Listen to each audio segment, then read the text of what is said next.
Olá pessoal, tudo bem? Então hoje nós vamos falar sobre vibrações com vários graus de liberdade. Começando então falando sobre como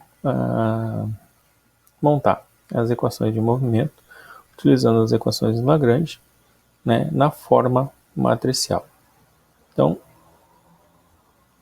a forma matricial então, seria a matriz da massa vezes um vetor de aceleração mais a rigidez vezes um vetor de deslocamento igual a zero. Esse é um sistema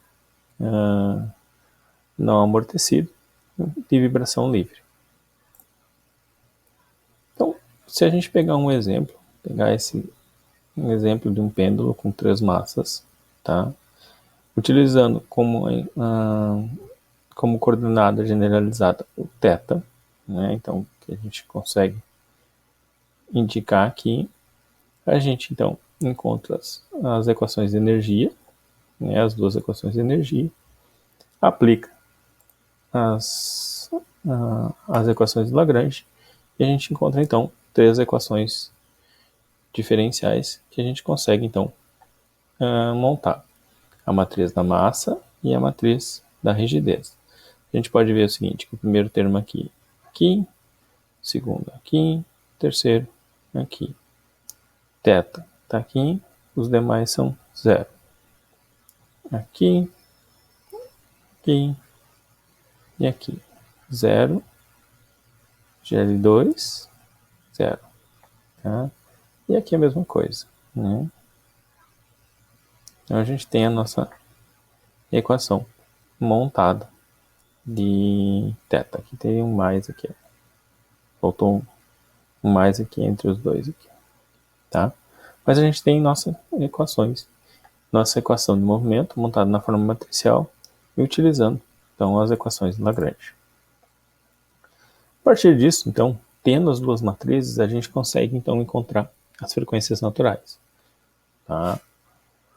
Se a gente considerar que o nosso sistema é um sistema então de um grau de um sistema que tenha no mesmo formato um grau de liberdade, vibração livre sem amortecimento, a resposta x e t vai ser então uma amplitude x vezes o cosseno de ωt mais φ. A aceleração, então a segunda derivada dessa resposta vai ser menos frequência ao quadrado vezes a amplitude x vezes o cosseno da frequência vezes o tempo mais φ. Tá? Se a gente substituir esses valores na nossa equação de movimento de forma matricial e dividir ela pelo cosseno de φ de t, a gente fica com quem? Fica com menos a frequência ao quadrado vezes a matriz da massa mais a matriz da rigidez, tudo isso vezes o vetor de deslocamento, tá? Vetor das amplitudes de deslocamento. Tudo isso igual a zero.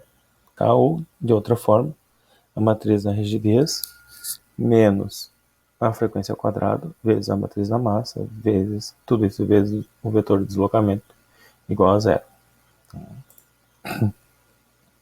Se a gente pegar esse formato aqui e a gente calcular, pegar o determinante dessa parte, que é a matriz da rigidez, vezes a frequência ao quadrado, vezes a massa. Então, tirar o determinante e igualar a zero, a gente consegue encontrar as frequências naturais do sistema. Por quê? Porque ele vai me dar uma equação característica, e dessa equação característica eu consigo encontrar as raízes. Tá? Se a gente pegar um exemplo, o próprio exemplo do pêndulo, e colocar uns valores, então, L1, 0,2, L2, 0,3, L3, 0,4 metros, M1, 1, M2, 2 e M3, 3 quilos, substituindo os valores nas nossas matrizes, então a gente tem agora as matrizes com valores, né, numéricos, calculando o determinante e igualando a zero, a gente tem a seguinte equação. Então, uma equação de sexta ordem, mas com termos pares. Então a gente substitui o ômega ao quadrado por lambda, então a gente tem agora uma equação de terceira ordem, encontra as 3 raízes de lambda, calcula a raiz quadrada, a gente tem as 3 raízes de ômega. Tá? Então, temos as 3 raízes do meu sistema encontrado, né? As 3 frequências do meu sistema. Tá? Então, eu tenho uma frequência em 22,21, uma frequência em 9,72 e uma outra frequência em 3,5546. Tá? A gente também pode expressar a equação na forma matricial da seguinte maneira. Então, lambda, que seria 1 sobre ômega ao quadrado, vezes a matriz da rigidez, menos a matriz da massa, tudo isso vezes o vetor de deslocamento. Se a gente dividir pela matriz inversa de K, a gente tem, então, uma nova equação. Então, lambda vezes a matriz de identidade, menos a matriz dinâmica, tá? Vezes o deslocamento, vezes o vetor de deslocamento igual a zero. E a matriz de identidade d a matriz dinâmica. A matriz dinâmica é quem?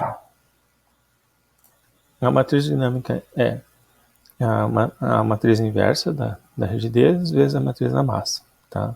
Se a gente fazer o delta, então, só do lambda vezes a matriz de identidade menos a matriz dinâmica igual a zero, a gente também pode encontrar as raízes do sistema.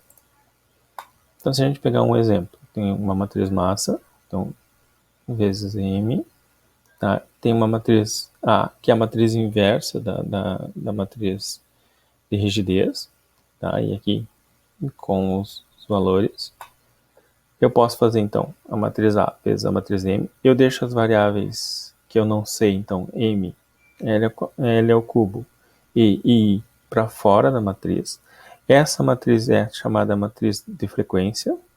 Tá? Eu vou fazer, então, o delta dessa matriz, deixando, então, as equações, as variáveis para fora. Então, eu vou ter uma matriz que é a minha equação, a minha matriz de frequência, vai me dar uma equação de terceira ordem e eu vou calcular os lambdas para cada um deles. Então, eu vou ter 3 lambdas. Considerando que a gente tem, então, que o lambda é EI ml ao cubo vezes a frequência ao quadrado, a gente consegue encontrar ômega 1, daí vai ser, como eu não sei essas variáveis, vai ser a raiz quadrada de EI sobre ml ao cubo. Ômega 2 e ômega 3. Então, consigo encontrar as 3 frequências. Tá? Uma vez conhecida as frequências, então a gente calcula agora as formas modais, ou seja, como que o meu sistema vai se comportar mediante essas três frequências. Né?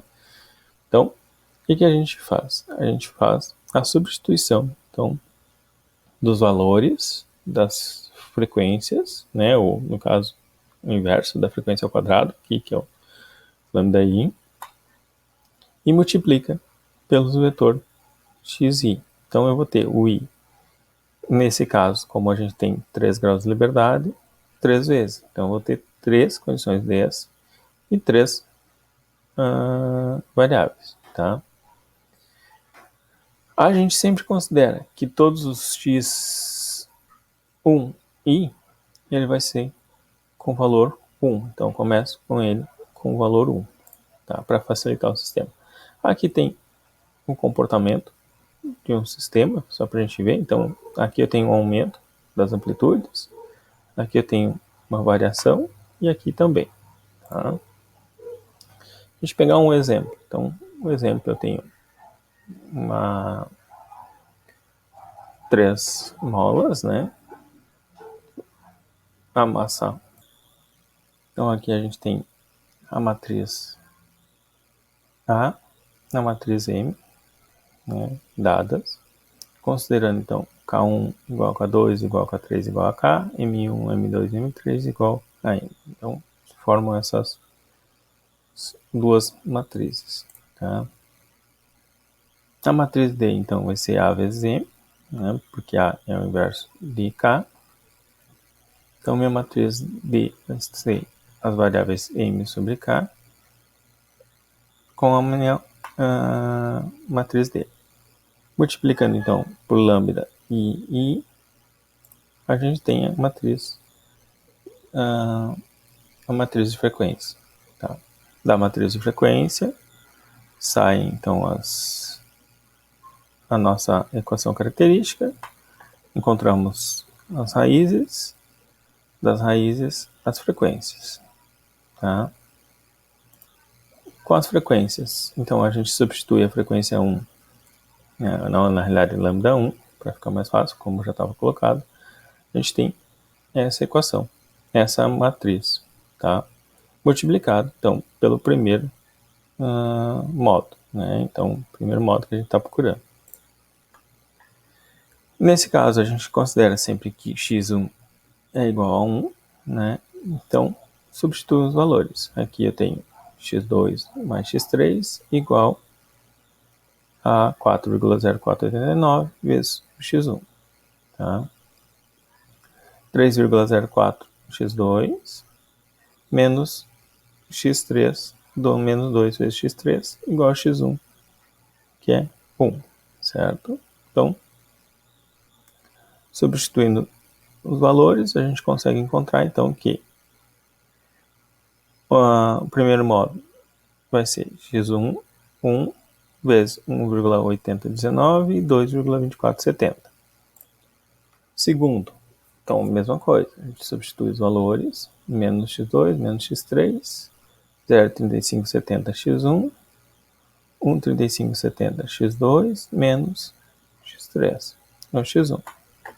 Então, ignora o x1, calcula x2 e x3. Então, 1, x2, 0,4450, x3, menos 0,8020. E a mesma coisa, então, para o terceiro módulo. Substitui os valores, então, menos x2, menos x3, 0,7922, tá? Menos 1, 6922x2, menos 2x3, x1. x1, 1, sui. Então, 1 menos 1 vezes 4, 0,5549. Aqui é x, aqui é 3, tá, pessoal? É 3, aqui tudo 3. Ok? Hoje era isso, então, referência ao HAL, né? Muito obrigado.